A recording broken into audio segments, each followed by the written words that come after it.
में देखा था आपने कि कैसे रिचल ने बाम को धक्का देके शिनशु गोले में से बाहर निकाल दिया था और खुद टावर के ऊपर चली गई थी। और जो बाम होता है उसको एक लड़की ने गुफा के अंदर ले आया होता है और वो लड़की बाम को बोलती है कि अगर तुम्हें अपने सवालों के जवाब चाहिए तो तुम्हें टावर के ऊपर चढ़ना पड़ेगा। बाम जो होता है वो मन में ये सोच रहा होता है कि मुझे रिचल ने धक्का क्यों दिया, और इस सवाल का उसको जवाब चाहिए होता है। और जिस लड़की के पास बाम होता है उस लड़की का नाम होता है वॉल्यूम। और वॉल्यूम जो होती है वो बाम को बोलती है कि टावर ऑफ गॉड में तुम्हारा स्वागत है और मैं तुम्हें ट्रेन करूंगी। और फिर ये वाला एपिसोड स्टार्ट हो जाता है और स्टार्टिंग होती है हमारी राजकुमारी उरी से। राजकुमारी उरी जो होती है वो अपने महल में वापस पहुंच गई होती है और जैसे ही फिर राजकुमारी उरी अपने महल में प्रवेश करती है उसके लिए स्वागत होता है और वो स्वागत उसका मैनेजर करवाता है। तो जो राजकुमारी उरी होती है वो अपने मैनेजर को बोलती है कि ये सब दिखावे की जरूरत नहीं है, मुझे ये सब पसंद नहीं है। तभी पीछे से राजकुमारी उरी की बहन आती है और वो फिर राजकुमारी उरी को बोलती है कि अगर तुम्हें दिखावा पसंद है ही नहीं तो तुम अपनी राजकुमारी के पद से हट ही जाओ ना, तो तुम्हारा स्वागत भी नहीं होगा फिर। और फिर जो उसकी बहन होती है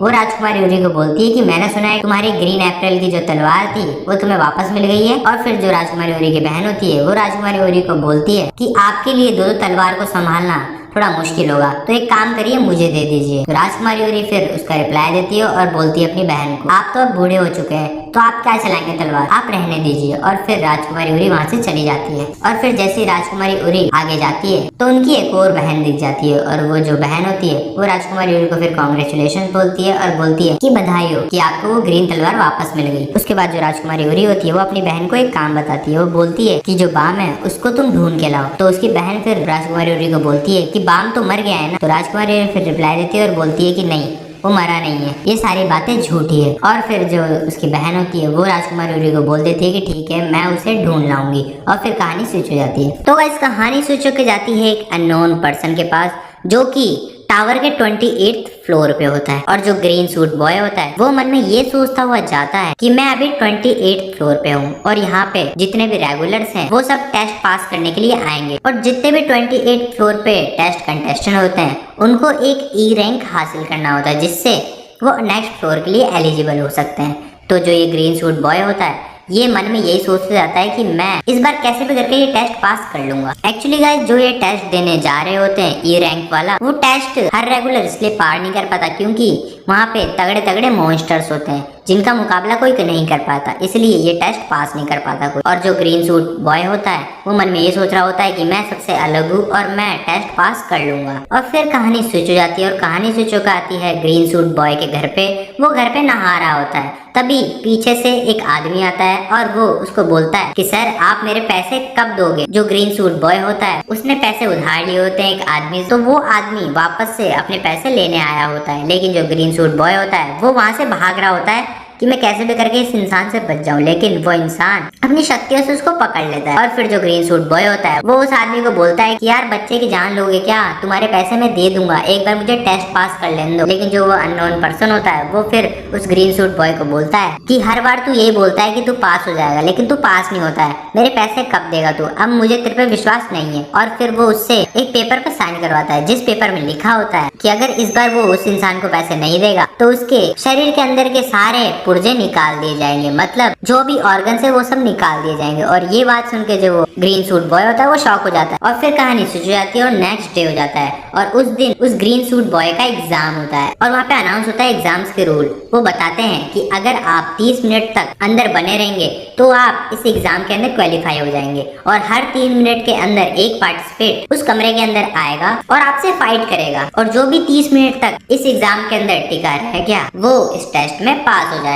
और जो ग्रीन सूट बॉय होता है वो मन में ये सोचता है कि जैसे ही ये कमरा खुलेगा मैं सामने वाले पे हमला कर दूंगा, ये मेरे पास आखिरी मौका है। और फिर जैसे ही वो गेट खुलता है और वो अंदर जाता है और अंदर जाके देखता है कि एक लड़के ने पूरे जितने भी पहले जने घुसे होते हैं उसके अंदर उसको मार दिया होता है। और वो देख के जो ग्रीन सूट बॉय होता है वो शॉक हो जाता है कि ये कैसा इंसान है जिसने सभी को मार दिया। और फिर जो ग्रीन सूट बॉय होता है वो मन में ये सोचता है कि मैं इससे फाइट तो नहीं कर सकता क्योंकि ये बहुत ही ज्यादा ताकतवर है, तो कुछ तो सोचना पड़ेगा। और फटाफट से वो सोचता है कि कुछ आइडिया है जो मैं इसको अपना दोस्त बना लूं। और जिस लड़के ने सभी कंटेस्टेंट को मारा होता है वो होता है बाम। तो गाइज अब आप बाम का लुक देखिए, उसने बाल वाल पूरे बढ़ा लिए और उसने अपना जो ड्रेसिंग सेंस है उसको भी कितना चेंज कर लिया है और अब वो पहले जैसा कमजोर नहीं रहा, वो बहुत ही ज्यादा ताकतवर हो चुका है। और फिर जो ग्रीन सूट बॉय होता है वो फिर बाम को मस्का लगाने लग जाता है कि वाह भाई वाह, क्या फाइटर हो आप, लेकिन मैं तुम्हारी जगह होता तो मैं ऐसे फाइट नहीं करता, मैं अपनी जो ताकत है वो नेक्स्ट टेस्ट के लिए बचा के रखता। और फिर ग्रीन सूट बॉय बाम को बोलता है कि हम दोनों यहाँ पे 30 मिनट तक सरवाइव कर लेते हैं, जिससे अपन नेक्स्ट टेस्ट के लिए एलिजिबल हो जाए। और फिर जो बाम होता है वो चुपचाप से जाके कोने में बैठ जाता है। और ये देख के जो ग्रीन सूट बॉय होता है वो मन में ये सोचता है कि ये तो कुछ बोला ही नहीं, इसने मेरी बात इतनी आसानी से मान ली। और वो ग्रीन सूट बॉय बाम को बोलता है कि तुम्हारा नाम तो बताओ भाई और कहाँ से आए हो तुम। तो बाम कुछ भी नहीं बोलता है, तो वो मन में ये सोचता है कि शायद ये गूंगा है। 3-3 मिनट के बाद नेक्स्ट कंटेस्टेंट आते हैं और वो सभी के सभी चुपचाप आके कोने में बैठ जाते हैं, वो कोई भी आपस में फाइट नहीं करते। और फिर वहाँ पे एंट्री होती है एक सिल्वर बालों वाले आदमी का,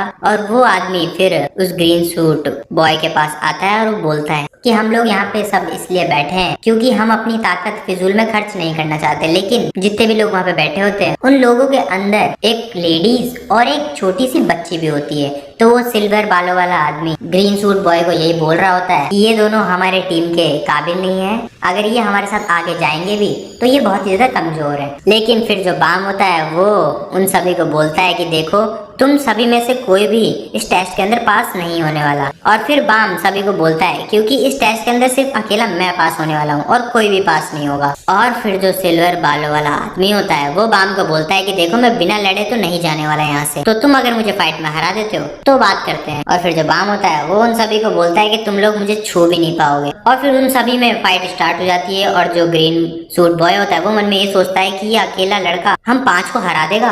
और बाम जो होता है वो अकेला इस सब पे भारी पड़ रहा होता है। बाम में बहुत ही ज्यादा ताकत आ गई होती है, वो पहले वाला बाम नहीं होता है, वो अपने शिंशु जादू का इस्तेमाल बहुत ही अच्छे तरीके से करना जानता है और वो सभी को जमीन पे पटक रहा होता है। और बाम के ड्रेस के ऊपर एक निशान बना होता है, जो निशान होता है एक ग्रुप का, जिस ग्रुप का नाम होता है फक ग्रुप। और वो निशान वो लेडीज और एक छोटी बच्ची देख लेते हैं और वो लेडीज फिर ग्रीन सूट बॉय को बताती है कि एक फक ग्रुप का निशान है और इस ग्रुप के मेंबर्स सभी के सभी राजा जहाज के खिलाफ हैं। और ऐसा बोला जाता है कि राजा जहाज जो है उनके ये सबसे बड़े दुश्मन है। और ये बात सुन के जो ग्रीन सूट बॉय होता है वो शॉक हो जाता है। और ग्रीन सूट बॉय ये भी बोलता है कि ये यहाँ पे क्या कर रहा है 28th फ्लोर पे, और ये बात भी पक्की है कि यहाँ पे सभी के सभी इसके हाथों मरने वाले हैं। उसको अब बहुत ही तगड़ा वाला गुस्सा आ गया होता है। उसके बाद जो 2 कंटेस्टेंट होते हैं वो एक प्लान बनाते हैं बाम को घेरने के लिए। वो एक कंटेस्टेंट दूसरे कंटेस्टेंट को बोलता है कि तुम 2 मिनट के लिए उसको पकड़ के रखो, मैं फिर उसको मार दूंगा। और फिर वो जाता है बाम को पकड़ने के लिए और बाम को फ्रीज कर देता है।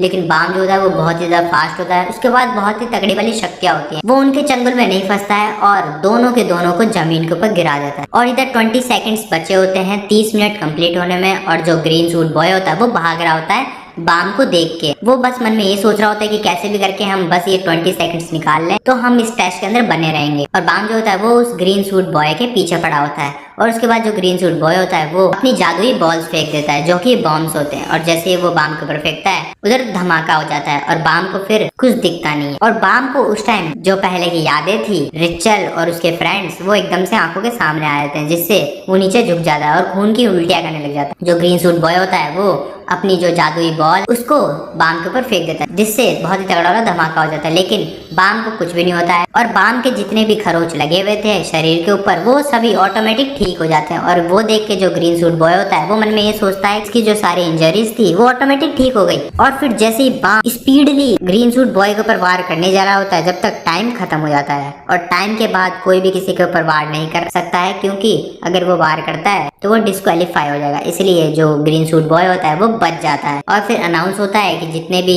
इस कमरे के अंदर बचे हुए वो सभी के सभी लिफ्ट के थ्रू ऊपर आ जाइए। और जो बाम होता है वो चुपचाप लिफ्ट के अंदर जाता है और ऊपर चला जाता है और उसके साथ कोई भी सिंगल पर्सन नहीं जाता है, क्योंकि सबके सब उससे डर रहे होते। बाम बस पहले की बातें सोच रहा होता है मन में। और ये वाला एपिसोड तो यहीं पे खत्म हो जाता है।